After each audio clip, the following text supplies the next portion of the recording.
வாங்க சமைக்கலாம் சாப்பிடலாம். யம்மி. ஹாய் ஃப்ரெண்ட்ஸ், இன்றைக்கி நம்ம பார்க்க போகிற இன்ஸ்டன்ட் புளியோதரை பொடி. ஆஃபீஸ் போகிறவங்களுக்கு, பேச்சுலர்ஸ்க்கு, குழந்தைங்கள ஸ்கூல்ஸ்க்கு அனுப்புகிறவங்களுக்கு எல்லாருக்கும் ஒரு ஈஸியஸ்டான இது ரெசிபி. ரொம்ப குயிக்காக நீங்கள் நினச்ச நேரத்தில் பண்ணிடலாம். இன்ஸ்டன்ட் புளியோதரை பொடி செய்ய தேவையான பொருட்கள்: காய்ந்த மிளகாய் 25 கிராம், தனியா 50 கிராம், எள்ளு 25 கிராம், புளி 150 கிராம், ஒரு டேபிள் ஸ்பூன் வெந்தயம், ஒரு டேபிள் ஸ்பூன் மிளகு, ஒரு டேபிள் ஸ்பூன் சீரகம், கறிவேப்பிலை அரை கப், ஒரு ஸ்மால் ஸ்பூனில் 1/4 ஸ்பூன் பெருங்காயத்தூள், ஒரு ஸ்பூன் 2 ஸ்பூன் சால்ட் எடுத்துக்கலாம். கல்லுப்பு இருந்தாலும் நீங்கள் எடுத்துக்கலாம். இப்போ கேஸை பற்ற வச்சுட்டு வானொலி வச்சுட்டு அதில் ஃபஸ்ட்டு ஒரு கப் தனியாவை போடுறோம். அதோடவே மிளகாயும் சேர்த்துக்கலாம். சேர்த்து ஒரு 2 மினிட்ஸ் நல்லா பொறுமையாக அது ஃபஸ்ட்டு செவுக்கட்டும். நல்லா அது ஓரளவுக்கு வறுத்து வந்தவுடனே அடுத்தடுத்து ஒரு பொருளை நம்ம தொடர்ந்து போட போகிறோம். அதில் இது நல்லா 2 மினிட்ஸ் நல்லா வறுத்து ஓரளவுக்கு இதுவானவுடனே ஃபஸ்ட்டு ஏன்னா தனியா மேலே வறுக்கணும். அதனால் அதை வறுத்து முடித்தோடனே ஒரு டேபிள் ஸ்பூன் நல்லா பெரிய ஸ்பூனில் வெந்தயம் போடுறோம். ஏன்னா அதுவும் கொஞ்சம் வறுபடத்துக்கு ஸ்லோவாக டைம் எடுக்கும். அதனால் இதோடு போட்டு அதையும் நம்ம நல்லா வறுத்துக்கிட்டே இருக்கணும். இது பண்ணி இதை நல்லா செவுக்க வறுத்துக்கிட்டே இருக்கும். ஒரு டேபிள் ஸ்பூன் மிளகை இதோட ஆட் பண்ணி அதையும் நல்லா வறுத்துக்கிட்டே இருக்கும். எல்லாமே ஸ்லோவில் வச்சு தான் கேஸில் வறுத்தா தான் நல்லா மணமாகவும் இருக்கும். இதை நல்லா பொறுமையாக நம்ம வறுத்து எடுத்துக்கிட்டு இருக்கோம்.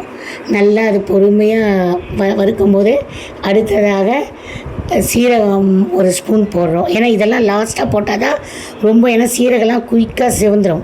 அதனால் லாஸ்ட்டாக சீரகமும் அரை கப் எள்ளும் போட்டு நல்லா ஸ்லோவாக நல்லா வறுத்துக்கிறோம்.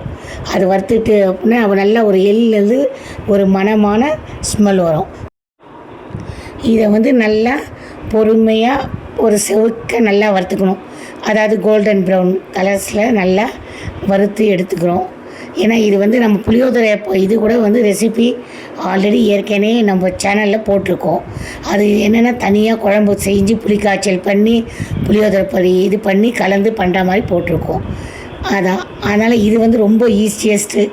இதை இப்போ நல்லா செவுக்க வறுத்து எடுத்து கொட்டி தட்டில் ஆற விடுங்க. அதே கடாயில் திருப்பியும் நம்ம புளி எடுத்து கொஞ்சம் சின்ன சின்ன பீசஸாக கையில் இது பண்ணி அந்த வானலியில் போட்டு ஸ்லோ தீயில் ஒரு 5 மினிட்ஸ் இல்லை ஒரு 7 மினிட்ஸ் நல்லா ஸ்லோவில் அப்படியே திருப்பி போட்டு நல்லா அதை வறுபட வச்சுருக்கோம். அது ஒரு மாதிரி நல்லா ஆறினவுடனே மொறுமொறுப்பாக ஆகிடும். இது ஸ்லோவாக பச்சை வாடைப்போ, அதாவது புளி பச்சையாக இருக்கலாம். அது நல்லா வறுத்துட்டோன்னா நம்ம இன்ஸ்டன்ட் இல்லை. அதனால் நல்லா பொறுமையாக அதை ஸ்லோவாக வறுத்துட்டா அந்த புளியோட பச்சை தன்மையெல்லாம் போயிடும். நல்லா இது 1 மந்த் வரைக்கும் கெடாமல் இருக்கும். அதுக்காக தான் நல்லா வறுத்துக்கிறோம்.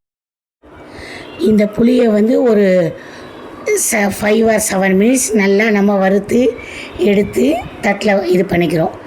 அதுக்கு அடுத்தது நெக்ஸ்ட்டு அதே கடாயை கேஸில் வச்சு நம்ம கறிவேப்பிலையை போட்டு ஸ்லோ தீயில் நல்லா கோல்டன் ப்ரௌனாக வறுத்துக்கிறோம். ஆனால் கறிவேப்பிலை நல்லா வறுத்தா தான், ஸ்லோவில் வறுத்தா தான் நல்ல மணமாக இருக்கும் இதில் போடும்போது. ஆனால் நான் ஃபஸ்ட்டு இந்த புளியை போட்டவே அந்த கடாயில் ஒட்டிடுச்சு. அதனால் நீங்கள் என்ன பண்ணுங்கள், ஃபஸ்ட்டு கறிவேப்பிலையை கூட வறுத்து எடுத்துகிட்டு அதுக்கு அடுத்து நெக்ஸ்ட்டு கூட நம்ம புளியை போட்டு வறுத்துக்கலாம். ஏன்னா அந்த கடாயில் ஒட்டாமல் இருக்கும். அதுக்காக தான் கறிவேப்பிலையை நல்லா மொறுமொறுப்பாக வறுத்து அந்த பிளேட்டில் நம்ம கொட்டிக்கிறோம். ஏன்னா நல்லா கை வச்சு அடி பார்த்தாலே மொறுமொறுப்பாக அது நல்லா இதுவாகி வந்துடும். அந்த ஸ்லோ தீயிலேயே அது நல்லா மொறுமொறுப்பாக ஆகிடும். இப்போ நல்லா ஒரு டேபிள் ஸ்பூன் பெரிய ஸ்பூன்லேயே 1.5 ஸ்பூன் கல் உப்பு போட்டுக்கலாம். கல் உப்பு இல்லாதவங்க சால்ட் உப்பு கூட போட்டு நல்லா எல்லாமே ஸ்லோவாக பொறுமையாக வறுக்கிறோம். அது ஏன்னா உப்பில் வந்து ஈரப்பசை வந்து இருக்கும். அதனால் வந்து நம்ம நல்லா வறுக்கிறதால வந்து பொருள் வந்து கெடாமல் இருக்கும். இந்த பொடி பண்ணால் கூட நல்லா 1 மந்த் வரைக்கும் வச்சுக்க போகிறோம் இல்லையா, அதனால் வெளியே 1 மந்த் வரைக்கும் வச்சுக்கலாம். அடுத்தது ஒரு 1/2 ஸ்பூன், ஸ்மால் ஸ்பூனில் 1/2 ஸ்பூன் வந்து பெருங்காயத்தூள் சேர்த்து அதையும் நல்லா வறுத்து எடுத்துக்கிறோம். அது பொரிஞ்சு நல்லா மணமாக இருக்கும். இந்த உப்பையும் வந்து நல்லா பெருங்காயத்தூளையும் நல்லா வறுத்து ட்ரை ஆகிடுச்சு. இப்போ இதை எடுத்து நம்ம வந்து தட்டில் கொட்டி நல்லா வந்து ஆற வச்சுக்கணும். நல்லா ஆறின பிறகு தான் இதை மிக்சியில் போட்டு நல்லா வந்து ஓரளவுக்கு கொரகொரப்பாக இருக்கும், நைஸாகவே அரைச்சிக்கலாம். நல்லா இந்த மாதிரி வறுத்து நல்லா நல்லா சில்னஸ்ஸாக ஆற வச்சிட்டோம். நல்லா அது ஆறின உடனே இதை எடுத்து கையில் பார்க்கும்போதே நல்லா மொறுமொறுப்பாக இருக்கும். அதாவது புளி வந்து வறக்கும் போது கொஞ்சம் பார்த்தா லைட்டாக பிசு பிசுன்னு தெரியும், ஆனால் அதை ஆற வச்சிட்டோன்னா நல்லா இதுவாகிடும். இப்போ இதை மிக்சியில் போட்டு நல்லா இது பண்ணி அரைச்சி நம்ம எடுத்துக்க போகிறோம். ஓகேவா? அவ்வளோதான், ரொம்ப ஈஸியஸ்ட். இதை வந்து நல்லா மிக்சியில் போட்டு நல்லா கொரகொரப்பாக கொஞ்சம் நைஸாகவே இருக்கணும். நல்லா நைஸாக அரைச்சி எடுத்துக்கிறோம். எடுத்தும் போது அந்தோட இது உடனே வந்து அரைச்ச உடனே நல்ல ஒரு ஃப்ளேவர் கிடைக்கும் அதுலேருந்து. இதுதான் இன்ஸ்டன்ட் புளியோதரை பொடி. இதை வந்து அப்படியே கூட ரைஸில் இது பண்ணி போட்டு நல்லெண்ணெய் போட்டும் சாப்பிட்லாம். இதை மிக்சியிலேருந்து அரைச்சி நல்லா ஒரு ஏர்டைட் பாட்டிலில் நல்லா ஸ்டோரேஜ் பண்ணி வச்சிட்டோன்னா நம்மளுக்கு வந்து வெளியே வச்சோன்னா ஒரு 1 மந்த் இல்லை 1.5 மந்த் நல்லாவே இருக்கும், கெடாது. ஏன்னா நம்ம புளியிலேருந்து நல்லா வறுத்து இது பண்ணுறோம். ஃப்ரிட்ஜில் வச்சு ஸ்டோரேஜ் பண்ணோன்னா ஒரு 3 or 4 மந்த்ஸ் கூட வச்சுருக்கலாம். ஒரு ஃபாரின் போகிறவங்களுக்குலாம் நல்லா யூஸ்ஃபுல்லான ஒரு இது. இந்த மாதிரி இன்ஸ்டன்ட் இது பண்ணி எடுத்துகிட்டு போயிட்டோம் பேச்சலர்ஸ் எல்லாருக்குமே வெரி வெரி யூஸ்ஃபுல்லான ரெசிபி. இப்போ வந்து நம்ம இன்ஸ்டன்ட் புளியோதரை பொடி ரெடி பண்ணிட்டோம். அதை வச்சு எப்படி புளியோதரை செய்யுதுன்னு உங்களுக்கு இப்போ செஞ்சு காட்ட போகிறேன். ஒரு கப் சாதம் எடுத்துக்கிறேன். அதுக்கு ஏற்ற அளவு எவ்வளோ ஆயில், புளியோதரை பொடி எல்லாம் எப்படி பண்ணணும்னு உங்களுக்கு சொல்கிறேன். 2 ஸ்பூன் நல்லா ஆயில், நல்லெண்ணெய் எடுத்திங்கன்னா நல்லா ரொம்ப டேஸ்ட்டாக இருக்கும். இல்லை உங்களுக்கு நல்லெண்ணெய் பிடிக்கலனா உங்களுக்கு எந்த எண்ணெய் பிடிக்குமோ நீங்கள் அதை எடுத்துக்கலாம். அது ஒரு 2 ஸ்பூனு ஆயிலை போட்டுட்டு ஆயில் வந்து நல்லா காயட்டும் சொல்லிவிட்டு நம்ம என்ன பண்ணுறோம், ஒரு கப் சாதத்துக்கு ஏற்ற, ஏன்னா சின்ன கப் தானே, அதுக்கேற்றது தாளிப்புகள்லாம் கொஞ்சம் கொஞ்சமாக நம்ம ஆட் பண்ண போகிறோம், நிறைய இல்லாமல். ஒரு 1/4 ஸ்பூன், ஸ்மால் ஸ்பூனில் 1/4 ஸ்பூன் கடுகு போடுறோம். அடுத்தது 1/4 ஸ்பூன் சீரகம் போடணும். அது நல்லா கொஞ்சம் பொரியட்டும்னு சொல்லிட்டு ஒரு 1/2 ஸ்பூன் உளுந்தப்பருப்பு, 1/2 ஸ்பூன் கடலைப்பருப்பு நல்லா செவுக்கிட்டேன். ஒரு 2 காஞ்ச மிளகா, ஏன்னா நம்ம ஆல்ரெடி இது பண்ணியிருக்கோம். காஞ்ச மிளகாய் போட்டு கொஞ்சம் ஒரு பிஞ்ச் வெந்தயம் போடணும், முழு வெந்தயம். அதெல்லாம் ஒரு நல்ல ஃப்ளேவர் கொடுக்கும். அடுத்தது வந்து வேர்க்கடலை போட்டு இது பண்ணலாம். நாங்கள் வறுத்த வேர்க்கடலை நான் அப்படியே போட்டு அதை வந்து ஆட் பண்ணி இப்போ வறுக்க போகிறோம். ஏன்னா இல்லைன்னா பச்சை வேர்க்கெல்லாம் வறுத்து போடலாம்.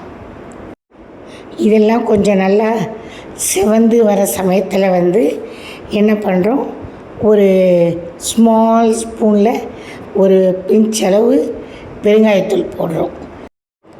பெருங்காயத்தூளை போட்டு கொஞ்சம் நல்லா பொரியட்டும்னு சொல்லிவிட்டு ஒரு ஸ்மால் ஸ்பூனில் 1/4 ஸ்பூன் மஞ்சத்தூள் போடுவோம். மஞ்சள் டர்மரிக் வந்து உடம்புக்கெல்லாம் நல்ல ஒரு இது. அது நல்லா கொஞ்சம் பொரியட்டும்ட்டு நம்ம வறுத்து வேர்க்கடலை இருக்கா அதை சேர்த்து ஒரு வதக்கி எடுத்துட்டாலே போதும், ரொம்பலாம் வதக்க வேண்டாம்.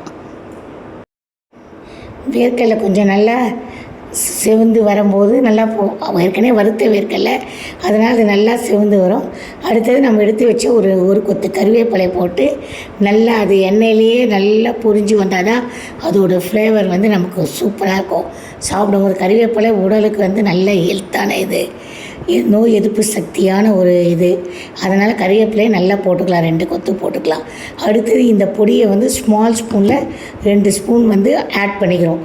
இது வந்து ரொம்ப கூட வந்து ஆயிலில் வந்து இது பண்ணணும் அவசியம் இல்லை, சும்மா ஒரு வதக்கினாலே போதும்.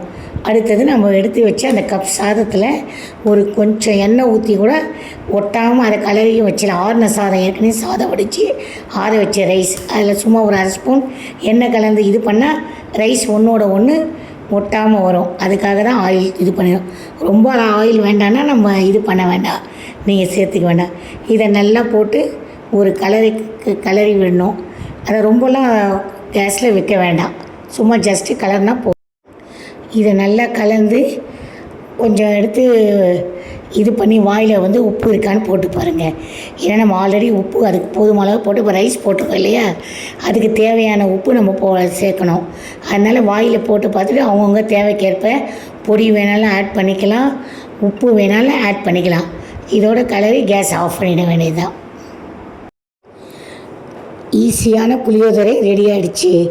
இதுக்கு வந்து நல்ல சைடிஷ், எக்ஸலன்ட் சைடிஷ் வந்து சிப்ஸு, கத்திரிக்காய் முருங்கைக்காய் பொரியல், வாழைக்காய் வறுவல், உருளைக்கிழங்கு வறுவல், இதெல்லாம் வந்து வத்தல் கூட நல்லாயிருக்கும். காம்பினேஷனாக இருக்கும். காலையில் 5 மினிட்ஸில் மார்னிங் வெயில் குயிக்காக நீங்கள் இதை பண்ணி சாப்பிடுங்க. லைக் பண்ணுங்க, ஷேர் பண்ணுங்க, கமெண்ட் பண்ணுங்க, சப்ஸ்கிரைப் பண்ணிட்டு பெல் ஐக்கானை தட்டுங்கப்பா.